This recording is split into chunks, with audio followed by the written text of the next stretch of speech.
L'eau. On la voit partout, on la boit tous les jours, on pense la connaître par cœur. Et pourtant, c'est peut-être le liquide le plus bizarre qui existe sur notre planète. Elle nous semble si familière, mais en réalité, elle défie les lois de la physique d'une manière qui rend la vie elle-même possible. Alors regardons un peu les chiffres. Si on se fie à sa famille chimique, eh bien l'eau devrait bouillir à moins 80 degrés Celsius. Moins 80, il faut imaginer un peu. Nos océans ne seraient que de la vapeur. Mais non.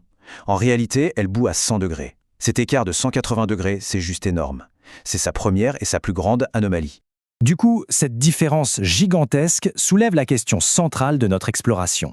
Comment une substance aussi banale peut-elle être aussi exceptionnelle?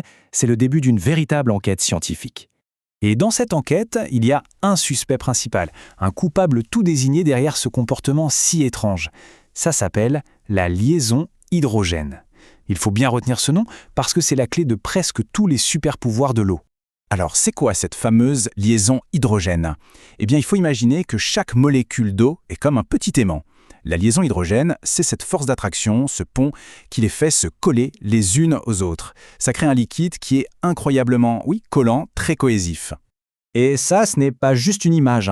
À l'échelle moléculaire, c'est une réalité physique qu'on peut observer. Ce petit pont de densité électronique qui relie deux molécules, eh bien voilà, c'est ça la fameuse liaison hydrogène.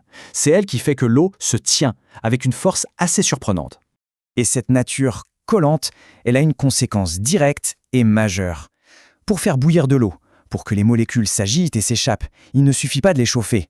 Non, il faut d'abord casser toutes ces liaisons, ces ponts. Et ça demande une quantité d'énergie colossale. Ce graphique est très parlant. Pour faire grimper la température de l'eau d'un tout petit degré, il faut 10 fois plus d'énergie que pour du fer. Et 3 fois plus que pour du pentane, un autre liquide. L'eau est une véritable éponge à chaleur. Elle absorbe. Et cette propriété, ce n'est pas juste un truc de laboratoire. C'est absolument fondamental pour nous. C'est grâce à ça que nos océans peuvent emmagasiner des quantités gigantesques de chaleur solaire. Ils agissent comme le thermostat de la planète. Ils régulent le climat et nous évitent des variations de température complètement folles. Et ce n'est pas tout. Cette cohésion, elle a une autre conséquence assez dingue. Si on regarde ce graphique, l'eau, H2O, est un ovni. Elle est complètement en dehors de la tendance des autres liquides. Sa constante diélectrique, en gros sa capacité à isoler un champ électrique, est anormalement élevée. Et c'est encore et toujours grâce à ces liaisons hydrogènes. Bon, et alors? Pourquoi c'est important? Eh bien parce que c'est cette capacité qui permet à l'eau de dissoudre les sels, les minéraux, toutes sortes de molécules essentielles. C'est ce qui en fait le solvant universel, le solvant de la vie. C'est le milieu dans lequel toutes les réactions chimiques de nos cellules peuvent avoir lieu.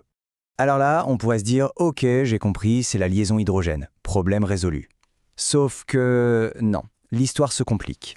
L'eau a d'autres bizarreries dans sa manche, des anomalies que même la liaison hydrogène a du mal à expliquer toute seule. Et en voilà une, peut-être la plus célèbre. Normalement, quand on refroidit un liquide, il devient de plus en plus dense, de plus en plus compact. Logique. Sauf l'eau. En dessous de 4 degrés Celsius, elle fait tout le contraire. Elle commence à se dilater, à prendre plus de place. C'est quand même bizarre, non? Et cette dilatation, elle atteint son maximum quand l'eau gèle. La glace, l'eau solide, est environ 9% moins dense que l'eau liquide. 9%!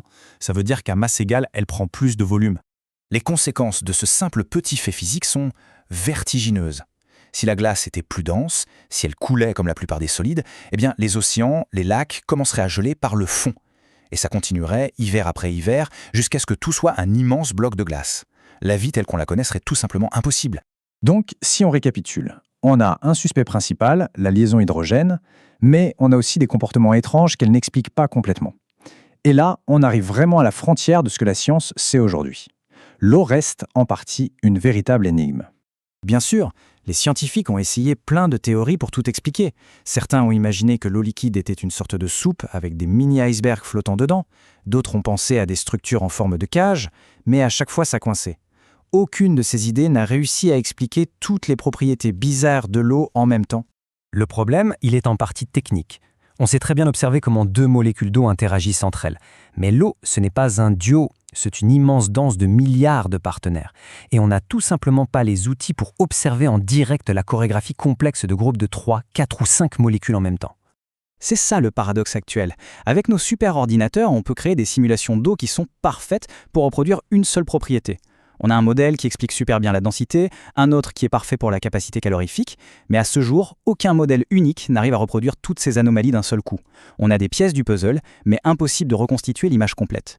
Et c'est là-dessus qu'on va laisser le mystère pour aujourd'hui. C'est quand même fascinant. On est une civilisation qui peut explorer les galaxies, qui manipule les atomes, et pourtant, on ne comprend pas encore totalement la substance la plus banale et la plus essentielle à notre propre existence. L'eau, finalement, nous rappelle qu'il y a encore des merveilles extraordinaires à découvrir juste sous notre nez, dans les choses les plus ordinaires.